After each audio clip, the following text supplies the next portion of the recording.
Hello, everybody. It's me, John Lord, and welcome to another episode of Itchy Mysteries. And I know we're getting close to Halloween, so I wanted to dig in and see if I could find something that pushed a little creepier than usual. So I looked on Netflix and was able to find Jack the Ripper, Prime Suspect. Now, this is a special that looks like it was produced by the BBC, but there was also a version of it released on the Discovery Channel. There is also currently a version of it on YouTube, so I will have a link to that down below, but I put it there and leave it up to you guys to get to it as soon as you see this, because a lot of the time those links do stop working. But as of right now, it is available on YouTube, and that is the Discovery Channel version, which looks like it is a little bit shorter than the BBC version. I don't know if they did some editing on it so that they could run some more commercials on it or something like that, but the run times look just a little bit different. But either way, it's not a huge investment in time. The Discovery Channel version is 44 minutes, and the BBC version looks like it's about 50 minutes or so. So you could get into the mystery and dive into who is Jack the Ripper. Now, it's not a documentary that is asking that question kind of outright. It is looking at one particular suspect, and it's kind of following an investigator named Robin Naper, who used to work for Scotland Yard as an investigator many decades ago.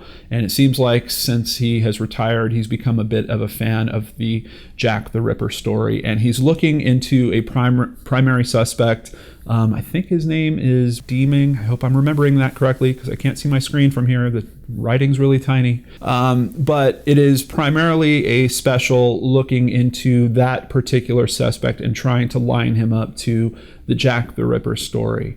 And if there's anyone out there that is squeamish, I do have to give you a little bit of a warning. This special has a lot of photos that were taken of the victims of Jack the Ripper, and they can be kind of grisly. There's also something about seeing photos that are that old. They're black and white, obviously, and they're already extremely grainy, and there's something about that just kind of adds to the grisliness of what's going on in the picture. So they do show those pictures a few times during this special. So if you are a bit squeamish about that, I just wanted to caution you.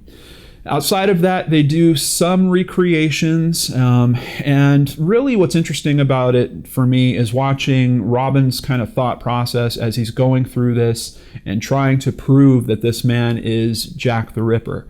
And make no mistake about it, he is definitely on a quest to specifically prove that this man is Jack the Ripper. So that is a bit different than what some people might consider a straight-up investigation if you're trying to find out who Jack the Ripper is.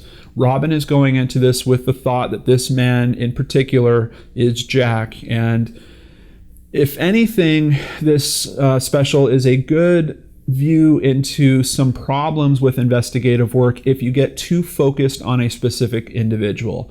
There are a couple of moments in this where you will hear him be extremely dismissive of evidence that pretty much just doesn't line up with his theory. And it makes you wonder.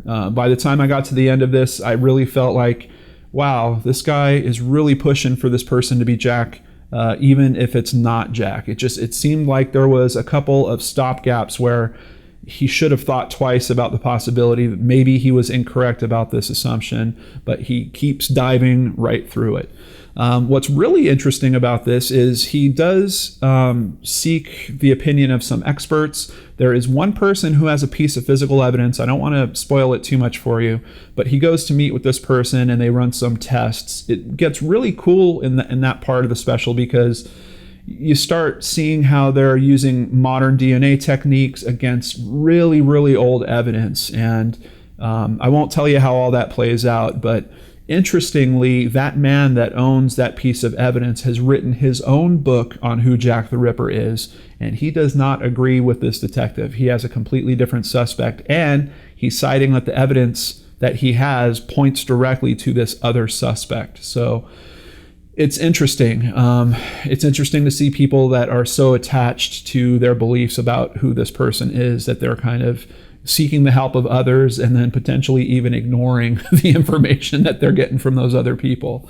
But it is still, in my eyes, up for debate. That man, his name is Russell Edwards. He claims that he knows that Jack the Ripper is this Aaron Kosminski person, and that basically the DNA tests have proven it. I've dug into just a little bit of research on the web specifically about that, and he's not being very clear, at least in the articles I'm seeing, about how the DNA actually proves that. So I don't know if he was doing that because he just wants people to buy his book or what, but it looks like there's some interesting information out there about this case. And I know that there have been a few brain scratchers out there that over the past few years have been asking me to cover Jack the Ripper. I feel like it's almost too big of a case for a brain scratch. There are certain topics where I feel like about that, where I would need to dive into them in a bit of a different way. For example, maybe someday if the channel gets successful enough and I can go out to England and meet up with maybe some other YouTubers, collaborate with them, do something like that. I think at that point I would feel appropriate in trying to take that on.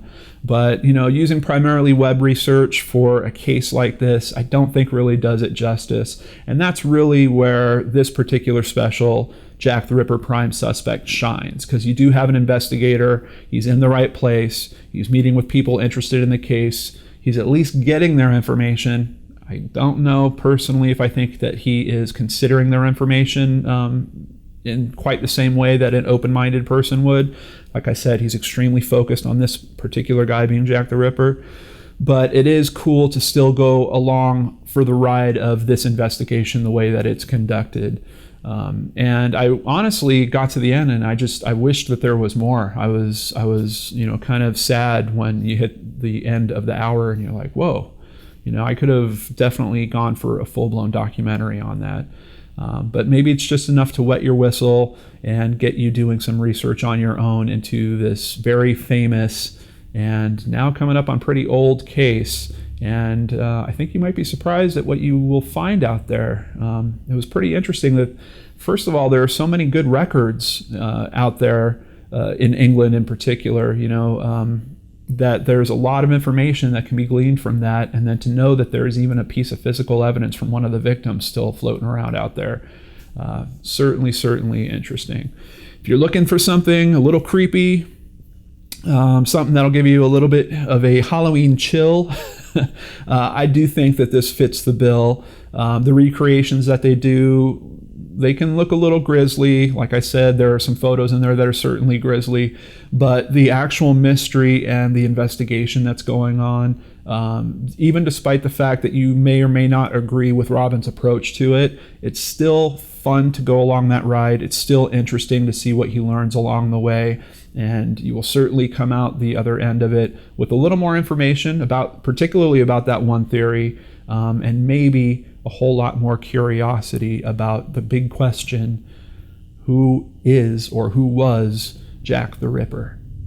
So I hope you guys will check it out. Like I said, link is down below for the YouTube version. Also available on Netflix here in the US. So there's a couple of different ways that you can get to it. And I hope you guys will enjoy it. I rate this, I rated an 8 out of 10. Like I said, I really enjoyed it. I felt like it was too short. I wanted it to go on longer. Maybe I have a couple problems with his approach, but I really enjoyed how it was produced. It was edited well. They kind of spent money in the right places, and it's just really interesting that there are so many people still wondering about this mystery, and there are some resources that maybe someday will truly give us a solid answer that all these different people can agree on, which apparently still hasn't quite happened yet, but we'll see.